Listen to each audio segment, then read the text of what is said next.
All right, Srinjoy. Well, as far as the statement that has also been issued on part of free and fair Indo-Pacific, and also emphasizing when it comes to the significance, highlighting the timing. Here is Dr. S. Jaishankar, who has noted that the discussions that was held within hours of Trump taking office underlines the priority of his administration. Now, the statement that has now been issued, let's in the meantime also put out when it comes to Dr. S. Jaishankar saying that the talks focused rather when it comes to the significant that the Quad FMM that took place within hours of the inauguration of the Trump administration. This underlines the priority it has when it comes to foreign policy of its member states, and our wide-ranging discussions address different dimensions of ensuring free, open, stable and prosperous Indo-Pacific, agreed on the importance of thinking bigger, deepening the agenda and also intensifying our collaboration. The meeting that sends out a clear message that in uncertain and volatile world, the Quad will continue to be a force of global good. So that is what we are looking at as far as talks that have now focused on ensuring a free, open and fair Indo-Pacific region as well. A joint statement that has also been issued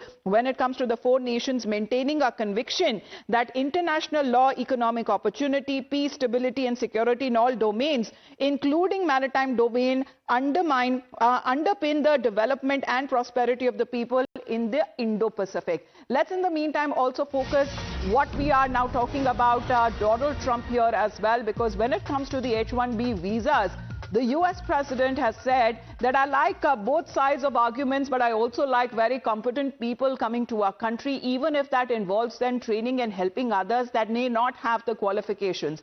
About H-1B, as we are looking at the program, that has been a program we have to have quality people coming in, and by doing so we are expanding businesses that take care of everybody. So as far as when it comes to the H-1B visas are concerned, he's been calling it vital. He says that we need great people to come to our country, and we do that through the program of H-1B visas.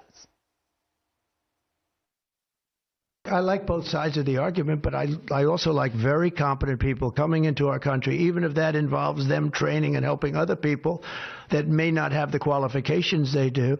But I don't want to stop. And I'm not just talking about engineers. I'm talking about people at all levels. We want competent people coming into our country. And HB1, I know the program very well. I use the program. We have to have the quality people coming in. Now, by doing that, we're expanding businesses, and that takes care of everybody. So I'm sort of on both sides of the argument, but what I really do feel is that we have to let really competent people, great people come into our country, and we do that through the H-1 program. So high quality, as we are looking at, or competent people that we are looking at, immigrants, as far as Srinjoy, has been a bone of contention as far as one of his campaign calls are also concerned. We've already seen him calling for an emergency when it comes to the southern borders. But what happens to those who have been applying for the H-1B visas?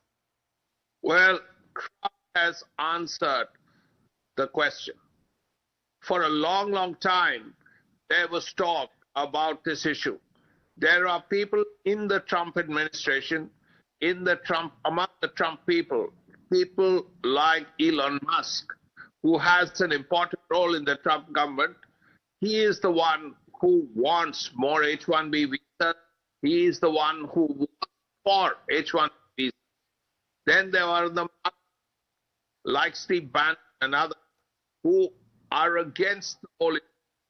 Now Trump is making it clear that he's in both sides of the argument, and he wants competent people to come to America. Now, if that is so, if Trump himself has said, at least for a while, till he changes his mind, he definitely favors H-1B visas. And 70% of all H-1B visas go to Indians. Because we have seen as far as when it comes to the H-1B foreign guest workers visa, that is an issue that has been highly contested within Trump's own support base, while some of the allies like Elon Musk have been supporting the program to bring in more qualified professionals. There are others who have been arguing that the influx of foreign workers takes away the jobs from the American citizens. Let's in the meantime also put out, when it comes to this very question that remains, Srinjoy, how exactly are we looking at? Is it like toning down from the political campaign that we have seen of Donald Trump now saying that we are ready to hear when it comes to both sides of the story with regards to visas? Well, first of all, Donald Trump never directly opposed the H-1B visa. there were two sides of this argument, and Donald Trump acknowledges that he has listened to both sides of the argument. And this argument came from his own people. As I said, his MAGA people, let's make America great again. These people, like Steve Bannon, they don't want too many people from outside coming in, and therefore the opposition to the H-1B visa.